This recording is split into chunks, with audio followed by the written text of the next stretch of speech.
Hello, Ryan here, aka Mac, and welcome. Today I will be breaking down the most recent monthly report, so get ready for the information overload. As always, a huge thank you to all of my patrons and channel members. Thank you so much for the support. Cannot do this without you guys. It is very much appreciated. So the most recent monthly report for the Persistent Universe covers all of the work that was done throughout the months of November and December last year. So keep that in mind, that they are further along than what we are reading here. Talking of which, the January monthly report should be coming out sometime this week, most likely on Wednesday, so we have another one to go through pretty soon. Now, as usual, this is going to be a long one, so grab some snacks, get a drink, and settle in. And before we begin, the TOBII Eye Tracker 5 is on sale still at 15% off until the 10th of February. It is a great time to pick one up. I highly recommend them, and using the link below will also give my channel a direct kickback. So thank you in advance. Right, let's kick off with the AI team, which actually makes up the bulk of this report. And as you can imagine, towards the end of 2024, their focus was on tasks for Alpha 4.0, like adding and validating social AI behaviors for the various stations and outposts, ensuring that the NPCs are not just positioned correctly, but also pathfinding correctly as well.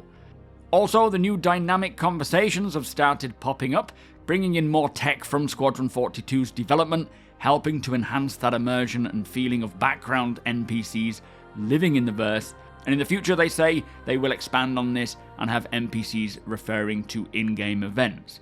Now, this does add quite a bit more of that general ambience to a location, definitely. I've certainly heard it myself, but you can certainly tell that many of the voiceovers have been done by developers and not voiceover artists, as I'm hearing many recognizable voices, plus it doesn't always sound natural. So I hope that in the future they will hire more voice artists and improve how they sound. It has also been said in the past that by listening in on NPC conversations around certain locations, like in a bar for example, you may learn about potential jobs or treasure worth looking for, so I guess this is kind of a starting point for that. Now, the team also looked back at Stanton's landing zones to upgrade their behaviors to the same standard as Pyro's. For example, it says they tested population numbers of NPCs to see how many they could fit in a location without compromising performance. But they say the numbers are still not where they want them to be, but it did provide valuable insights as they begin to experiment with creating environments with denser populations.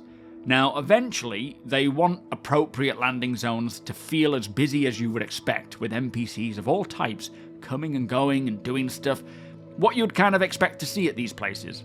And they did mention recently that they were working on a social vertical slice, which is supposed to be kind of a scenario of the final version that they would want for the social aspects of Star Citizen, so seeing NPCs in the background, doing what you would expect them to. Now, this might have been kind of an early test to see the viability of that, but I think this vertical slice was for internal use. Hopefully we get to see it if it is available. Now, next up, we have the AI features team, who progressed with combat for Pyro, particularly for the contested zones, which it says led to improved server frame rates, so that's worth a cheer. This also included ammo management spoofing, which is now functional in locations where ammo crates are yet to be balanced. And as such, NPCs will reload, they can run out of ammunition, and then go searching for it from, say, downed combatants, which they say helps to create that ebb and flow to FPS combat without having to wait for the full looting rebalance. So there's a couple of things to point out here. Firstly, it is very important that NPCs have the same restraints as players in these regards, so that they can run out of ammunition, as it would just feel less gamified and a lot more tactical. But secondly, I like how it states that there will be a full looting rebalance, as right now the loot pools are pretty stagnant and need a lot more updates, especially when it comes to finding more unique or specific items, say what you find in Pyro versus in Stanton, so being able to trade these items between the two systems, which would add a lot more in terms of valuable items. So happy to hear that. I don't know when the full looting rebalance will come, inevitably it had to, but the fact that they mention it here is definitely good news. Anyway, AI features also improved the medical behavior that will allow any NPC carrying a med pen to revive their squad mates, which, as you can imagine, creates more challenge for us the players, but also a potential way to bait NPCs into the open. The team also fixed issues when cover was compromised to ensure that NPCs responded quickly when ambushed, plus bugs for the defend area were fixed, which means NPCs can now wait in cover and ambush players.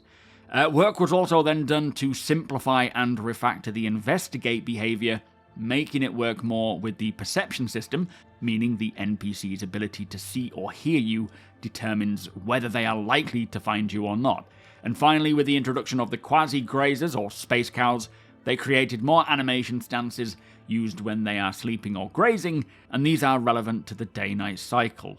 Plus, a new charge attack type was introduced.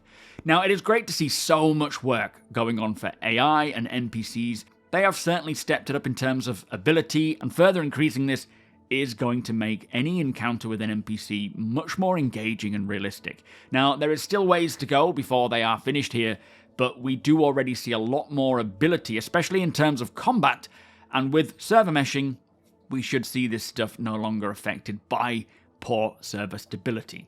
Now, for the AI tech team, they spent the last 2 months of the year making performance improvements to AI systems and progressed with new features. They have also enabled dynamic cover generation, as we saw at last year's CitizenCon, which was done for planets and some locations chosen by the designers. Now, this is where structures in a location, like a wall, can start out as good solid cover until it is shot up and broken, at which point an NPC sheltering behind it will need to move and find new cover. The StarScript tool received lots of updates, plus multiple improvements were made to the tactical point system to provide further results when searching for usables, cover, or points on the navigation mesh, with less impact on the frame time budget. Now, this is referring to the method in which NPCs can navigate across a surface of a planet or anywhere really, ensuring that it is as optimized and performance friendly as possible. It goes on to say that this nav system received numerous improvements for the Alpha 4.0 release, like updating how they compute navigation islands by utilizing more threads and splitting the navigation volume tiles into island groups. And I'm not sure what that means, but for planetary navigation, the devs optimized the way they send events that trigger navigation regeneration requests, alongside the ability to link navigation area exclusion and navigation cost areas to the planetary nav mesh. A lot of words there that don't really make a lot of sense to me, but overall it's just improving the nav mesh, improving the way that NPCs can path on the planet's surface, giving them a lot more ability. Now, for the Boyd tech, Boyds being smaller creatures like birds or fish, ones that generally move in groups, crashes were solved and data used between the server and client was optimized. Also, updates to the audio propagation were made, including how NPCs perceive audio events. And for the ship AI behaviors, they received a lot of attention, including improvements to quantum travel, to better handle failures, and updates to reinforcement behaviors and collision avoidance logic. Now, I'm not sure if they are referring to AI quantum traveling. I'm assuming that's what it means with ship AI behaviors, because as soon as NPCs can actually quantum travel, that will allow CIG to really expand on many different mission types, profession types, especially things like bounty hunting, with NPC bounties being able to quantum travel to a different location and escape you. But also, hopefully, they can get the reinforcement working better, as that will present a much greater challenge when taking on these gangs. Finally, for the AI tech team, they began implementing movement requests for chasing targets, which will include updates to how Pathfinder requests are solved and patch existing paths. Now, for the AI game intelligence development team, pretty big mouthful there, they continued to close down StarScript 1.1, updating the old Apollo documentation to the new user experience and adding documentation to the new features amongst many more back-end tech systems. For the animation team, they created player interaction animations for hacking and door panels, while also working on various creature animations for the Copians, the Quasi-Grazers, and the Valakar, and prepped for upcoming creatures. So firstly, player interaction animations for hacking. This is great news, as it means hacking is at the point where they need animations and interactions, which means the hacking process must be pretty well fleshed out for its implementation if they know what player animations will be needed.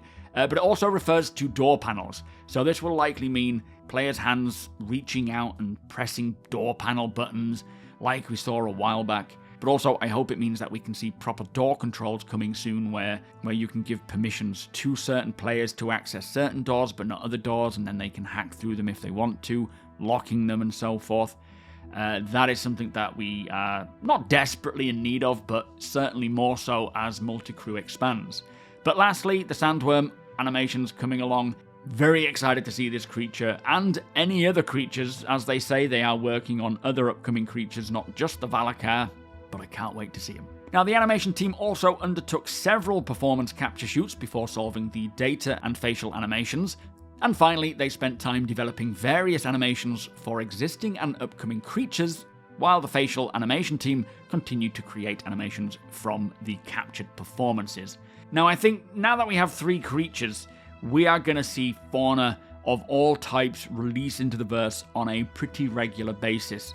Hopefully, once they've sorted out all the main problems, we can see those start coming along, and there will be fauna of all types. Now, for the character art team, they supported Starware, Art Det, and fixed bugs for the live releases, and they are currently working on 2 new armors alongside upcoming armor variants. So nice to finally get an update on Starware, even if it's a tiny update. This is all of the work that is going into clothing, armors, being able to combine the two, and all of the attributes that come along with it, like the meaningful differences and reasons to wear one armor versus the other, not to mention things like the physical cloth tech. But hearing that they are supporting Art Det is great as well, as this will keep things more optimized and organized going forwards.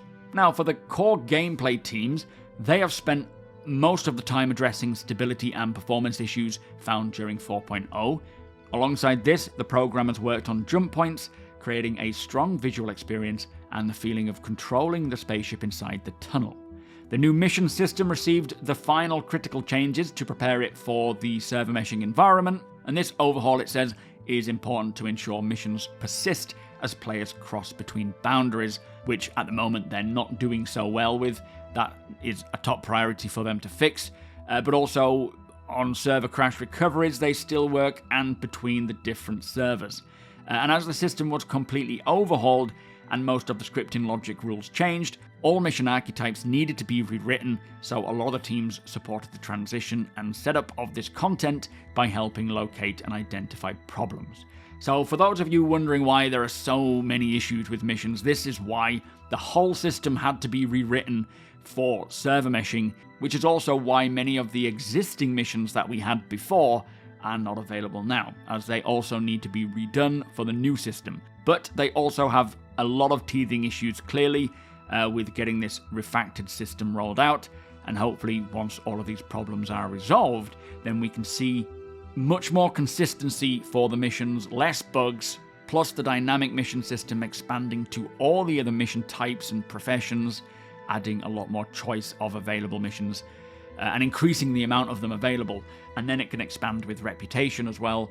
So hopefully they can resolve what the issues are right now, as they told us in the recent post, which I've just put a video out about this, and then keep building on it from there. Now, it also mentions that as the number of territories and regions served by one dedicated server increased, more features were found to have issues with authority transfer, and these issues have proven to be challenging, but the benefits of more territories made it worth the time investment. The team were also heavily involved in new content, including contested zones, and took the opportunity to make changes to the PU login flow, including allowing players to spawn directly into their hangars at home locations, which, as we know, was reverted because it wasn't quite working. On the PTU, when we had 4.0.1 on the PTU, we were once again spawning in our hangars, but then when we go to live, we're back in our hubs. Not sure what the problem is there, but clearly there is something going on between the PU and the PTU where it's just not possible right now.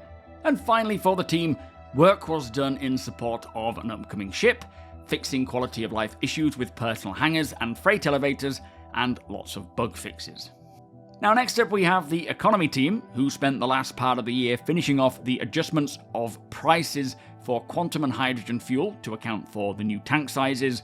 The prices of vehicle components and ordnance was rebalanced as well, with the aim of turning the use of a size 10 bomb into a serious financial decision. And the vehicle repair costs were also rebalanced, taking into account the new prices for components and commodities, and for example, repairing a ship hull should be a lot cheaper than replacing missing components. Now, a lot of this makes a lot of sense, and once Maelstrom, the physical damage system, rolls out for ships and vehicles, it'll be very interesting to see how all of this unfolds. But I certainly agree with increasing the prices for a lot of these things, especially ordnance, but whether they are at the right price yet or they still need adjusting is yet to be seen, and will likely take a bit of time to get adjusted to the correct pricing.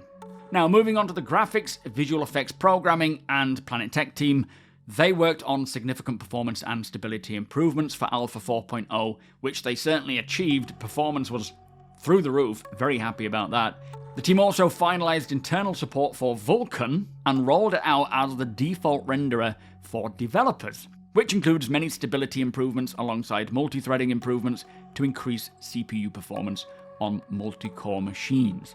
Now, these improvements are in the main dev branch, and they will reach the persistent universe when the next major pull of the main code branch takes place. Now, this is wonderful news. No idea when this will be. I'm expecting something like a 4.1 will be when they pull the next, code branch in. But I'm very happy to hear that next time this happens, Vulkan will be on par with DX11, multi-threading will be enabled. It'll be very interesting to see just what performance improvements we get. If any, it is definitely hardware dependent on your own machine, but I think a good chunk of us will do. Now, finally for the team, research and development for Global Illumination, Reflections, and Planet Tech version 5 all progressed and will continue at full pace now that the team's work on Alpha 4.0 is complete. Now, I really look forward to watching the various Planet Tech version 5 elements roll out incrementally. It'll be so interesting to see the difference between what we have in Planet Tech version 4 versus version 5, like we saw at CitizenCon and the Genesis panel.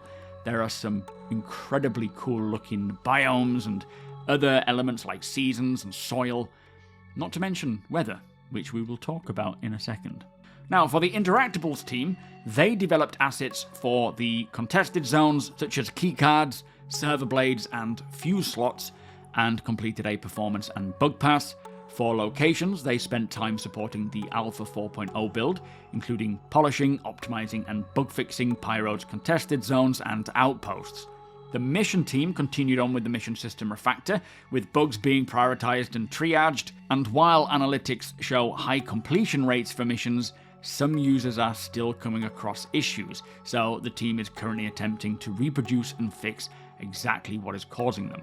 And alongside all of this, mission design kicked off new content planned for 2025, which will be shared in the coming months. Now, again, glad they're focused on fixing the mission refactor issues and getting missions working. With this new refactor, it clearly caused a lot of problems, so working through them and getting all missions back, as we have heard, is one of their priorities, so happy to hear that. Now, for the narrative team, they focused on finishing mission content for 4.0, and with the addition of Pyro, there were many mission archetypes with different complexities and steps that needed to be applied to all mission providers in the system. And outside of this, it says they also continue to work on evergreen content, like generating names and descriptions for items, liveries, weapons, and armor, plus the team plans storytelling and character initiatives. Moving on to the online services team, they finalized the back-end services crucial to several key features like the mission system refactor, the entity subscription service and market refactor, the scenario service, and various social service updates, each of which will play a vital role in making server meshing a reality. The team also devoted considerable time and resources to assist in unblocking accounts experiencing various issues. The live tools team continued to roll out new features for Hex that have been in development for several months, and in the latest update, the tool can manage access and permissions in a more granular way, and a new module to help manage in-game events and missions was implemented. Now to my favourite bit of the report. The research and development team continue to finalise the core system components for the first version of dynamic weather. The previously implemented weather map support was extended to also include a rain accumulation map with a physically plausible evaporation and percolation model, and this uses the planet's temperature, humidity and wind map, which also drives terrain and biome generation as input. Also, support for rain clustering was added to limit rain to specific regions and types of clouds. Similar controls were added for lightning, and the quality of lightning event locations extracted from the weather map was improved. Volumetric cloud shadow rendering was stabilized to further improve occasional stepping artifacts when the camera was moved, especially with the sun at low angles above the horizon. And finally, various back-end changes were implemented, which included introducing a dependency chain so that runtime generated cloud and weather maps and their dependencies can update lazily, not sure what it means by lazily, plus weather animation states now propagate to all systems and threads working with them, so related gameplay and physics effects should be consistent with rendering. So much going on for weather right now, and it sounds like they are progressing very quickly. I do suspect that it won't be long until we start to see actual weather come into the persistent universe. It could be just rain to start with and lightning, seeing these weather fronts come in, but seeing it rain on a planet for the first time will blow my mind, and the fact that they are going to such levels to create a simulation, which is important because of farming and so forth. When we get that, it needs to make sense, it needs to be logical and simulated so that we can grow crops and so forth. Anyway, no idea when it's coming, but it can't be too far off now. Next, we have the tech art and animation team, who continued with a range of long-term tasks to facilitate improvements across the board, like finalizing several creatures, ensuring they are ready to be deployed across various planets. And as we heard, they won't always tell us when a creature is implemented into the game, we may just stumble upon it, but the fact that here they are saying finalizing several creatures, to me several is kind of like 4 or more. So we could be seeing things like the Valakar, who knows what else. The Microtech Yeti, we haven't seen that yet. Now for the tech design team, throughout November and December, they focused on contested zones, setting up new entities, implementing gameplay and reward logic, fixing doors, hooking up lights and sound effects, and playtesting and iterating on them as well. And finally, we have the visual effects team, who supported the vehicle teams with the Mirai Guardian, and the location teams with a variety of pyro location work. Plus, they worked heavily on pyro, including its contested zones, rundown stations, asteroid bases, and visual effects heavy jump points. Whew, there we go. So that was the latest monthly report for both November and December. As I say, give it a few more days, there will be the monthly report for January, which I will get to work on. Some great stuff going on there, especially for AI, for weather, but most importantly, bug fixing, fixing issues with other systems, core systems, getting the game into that playable state that we are all waiting for, and that they keep reiterating on. With that said, if you do enjoy my videos, please do consider subscribing and helping the channel to grow. Also, come and hang out on my streams. I stream on Twitch, which is twitch.tv/SuperMacBrother, and here on YouTube you can watch on either. It is up to you. You are all more than welcome, whether you are a new player or a veteran. It is always a pleasure to hang out with you all and talk about all things Star Citizen. Hit the thumbs up if you don't mind, it does the channel a big favour. Tick that notification bell if you'd like to be notified when my videos go live. A big thank you again to my patrons and channel members. Cannot do this without you guys, so thank you for the support. Thank you for watching, and I'll see you in the next one.